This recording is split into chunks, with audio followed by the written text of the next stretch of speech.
The topic is electric potential at a point due to electric dipole. We have to find the electric potential at a point due to this electric dipole. Let me consider a dipole. This is electric dipole of length 2a. That is AB is the dipole. At A it is minus q charge. At B it is plus q charge. ठीक है? O is the center point of electric dipole. The length of electric dipole is 2a. Therefore, O divides 2a into A and A. ठीक है? Let P is a point. It is at a distance of r from this center of electric dipole. This electric dipole, that is this P point, it makes angle theta with the electric dipole.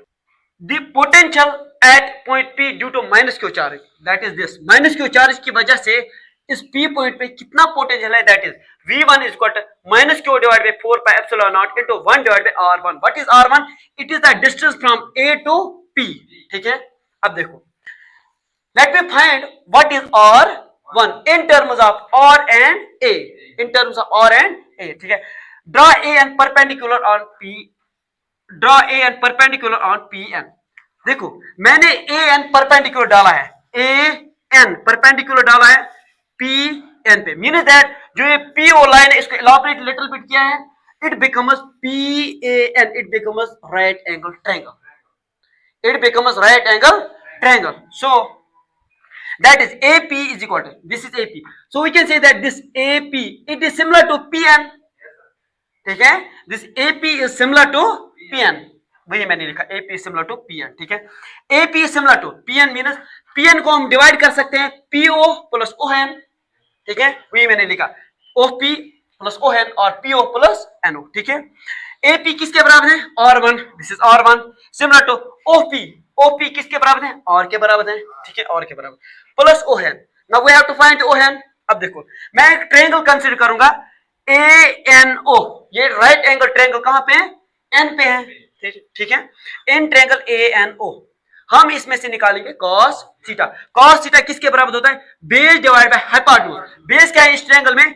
ONA. This is perpendicular, this is theta. So ON becomes base and NA becomes perpendicular, AO becomes hypotenuse. ठीक है? Triangle ये है ANO. This is 90 degree, it is perpendicular, this is theta, it is base and this is hypotenuse. ठीक है? अब देखो that is cos theta ON is base divided by hypotenuse OA. ठीक है? That is ON divided by OA किसके बराबर है? OA, it's a half distance of dipole, that is A. So ON becomes, ये A cos theta के multiply में आएगा, that is A cos of theta. Put ON in this equation, second equation. Therefore R1 becomes, ये R already है, ON के बदले हमने लिखा है A cos of theta. ये R1 अब first equation में put करेंगे. Therefore V1 becomes minus Q upon 4 pi epsilon naught into R1. R1 क्या है? R plus A cos of theta. ठीक है? This is the potential at point P due to minus Q charge. Similarly, let me find the potential at point P due to plus Q charge.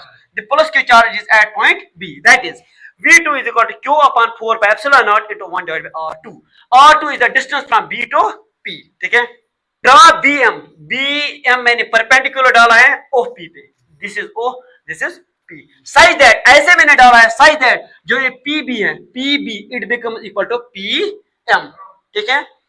That is PB is equal to PM किसके बराबर है? PM हम लिख सकते हैं PO minus OM लिख सकते हैं, that is PO minus OM. ठीक है? PB क्या है? R2. PO क्या है? R minus OM ऐसी. ठीक है? अब हम सिमिलर ट्रायंगल लेंगे. In triangle OBM right angle at M and theta is this. ठीक है? Therefore OM becomes base, MB becomes perpendicular, OB becomes hypotenuse. Therefore in triangle OMB cos theta किसके बराबर है? Base divide by hypotenuse. Base तो OM है, hypotenuse तो OB है. OM divide OB base means A. That is ये A cos theta के multiple में आएगा. OM किसके बराबर है? A cos of theta. Put OM in this equation. This is third, this is fourth. Put OM in fourth equation. Therefore R2 becomes R minus OM के बदले A cos of theta. ये R2 अब third equation में put करेंगे. It becomes V2 is equal to Q divided by 4 pi epsilon naught R minus A cos of theta, ठीक है। Net potential at point P due to this electric dipole, that is due to this minus charge and plus q charge, that is V1 V2 plus V1 और V1 plus V2, ठीक है। That is V2 किसके बराबर है, Q divided by 4 pi epsilon naught और minus A cos of theta. ये minus कहां से आ गया, ये माइनस इस चार्ज में है, ऑलरेडी माइनस, ठीक है। That is plus minus minus, ये बन जाएगा minus Q divided by 4 pi epsilon naught और plus A cos of theta, ठीक है। Q divided by 4 pi epsilon naught common आएगा, ये बन जाएगा 1 divided by R minus A cos theta minus 1 divided by R plus A cos theta, ठीक है। इसको सिंपलीफाई करेंगे, दैट इज क्रॉस मल्टीप्लिकेशन करेंगे, R और R कट जाएगा, ठीक है। ये बन जाएगा A cos theta plus A cos theta, that is 2A cos theta, 2A into Q, that is P, dipole moment. P किसके बराबर होता है, 2A into Q, और cos थीटा ऑलरेडी है, P cos of theta divided by 4 pi epsilon naught और square minus A square cos of theta, because A minus B into A plus B, it becomes A square minus B square, ठीक है। This is the potential at point P due to this electric dipole. Special cases. Expression is V is equal to P cos theta divided by 4 pi epsilon R square minus A square cos square theta. This is the potential at point P, ठीक है। Special cases, that is number 1. If point P lies on axial line means that theta is equal to 0 degree, that is जिस line पे electric dipole है उसी line पे ये point होगा। Therefore V किसके बराबर आएगा, P cos 0 डिग्री किसके बराबर है, 1 P divide by 4 pi epsilon not into R square minus A square, because cos of 0 degree किसके बराबर है, 1 के बराबर, ठीक है। Second case, if point P lies on equatorial line, that is theta is equal to 90, that is यहां पे होगा, ठीक है, that is 90 डिग्री। V किसके बराबर है, ये आएगा P into cos 90, that is 0 divided by 4 pi epsilon naught into R square minus A square into cos 90, that is 0, वो बन जाएगा 0। Therefore on equatorial line the potential is 0, ठीक है।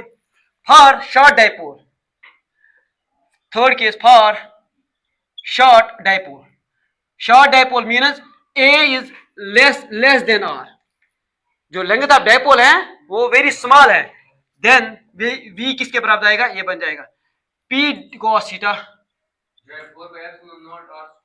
4 पाई एप्सिलॉन नॉट और स्क्वायर, बिकॉज A छोटा है, it is very small, so it becomes 0, ठीक है।